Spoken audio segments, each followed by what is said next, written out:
All right, Dylan. So your essay, good overall.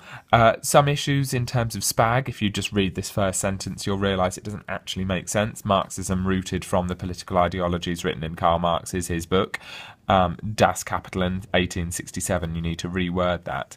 It's since been developed into a political system, became communism. Since Marx's death, his original ideas have been expanded by others, so modern Marxism is more than just Karl Marx's work. Communism is the opposite of capitalism, which is what most of the Western world is.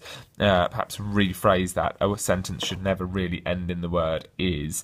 You could say communism is the opposite of capitalism, which is what the rest of the Western world exhibits or demonstrates or something like that, rather than is. The whole system is based on the pursuit of wealth, but it's flawed as the rich get richer and the poor get poorer. It leads to social inequality. Are you talking about capitalism or communism there? You need to be a little bit more clear. The whole system, but which system? Marx saw a capitalist society as a split society between the bourgeoisie and the proletariat.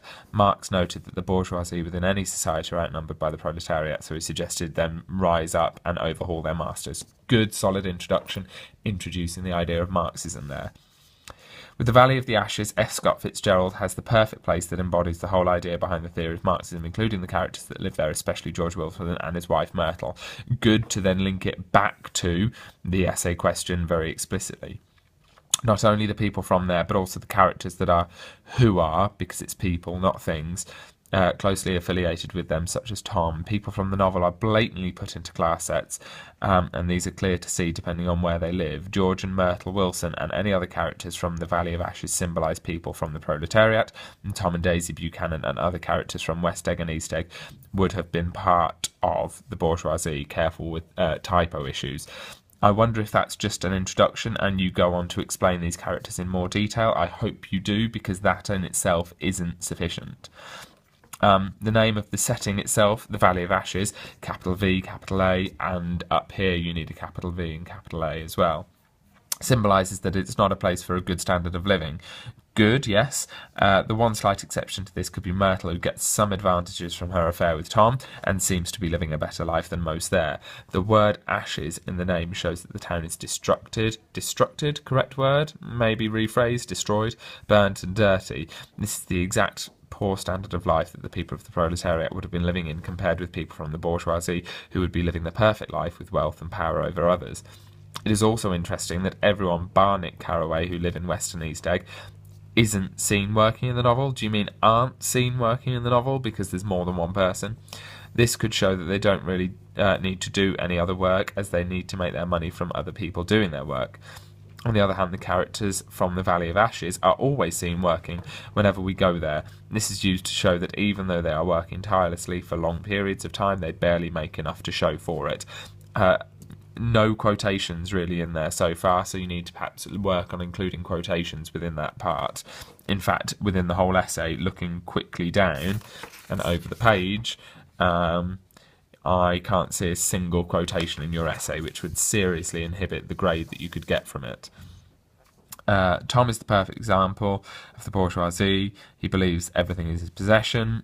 He breaks her nose, Myrtle's nose, had no real respect for her or Daisy. The way Tom hits her, as if he isn't treating her as a human with her own feelings.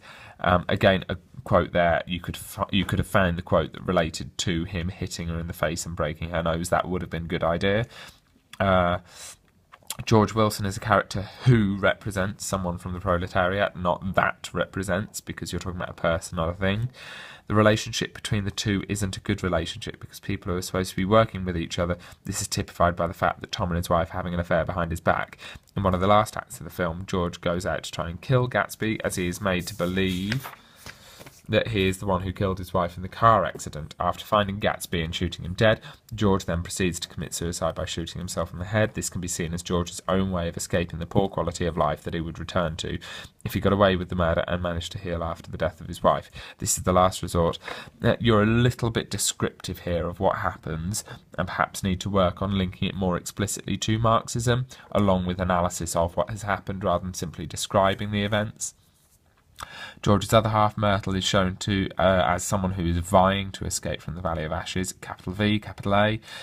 Her plan ultimately fails. This could be used to show that anyone who is born as one of the proletariat will never be able to escape and become something better. Interesting thoughts here, actually. The idea of being able to escape the situation that you're born into. To conclude, people who live in the Valley of Ashes in the novel, The Great Gatsby, will be stuck there for the rest of their lives. Good conclusion looking at that. Link it more explicitly into Marxism within that conclusion so that you're demonstrating that you are answering this essay question throughout. You have hit the word count comfortably, which is good. You must include quotations in every single essay that you do. But overall, well done, Dylan.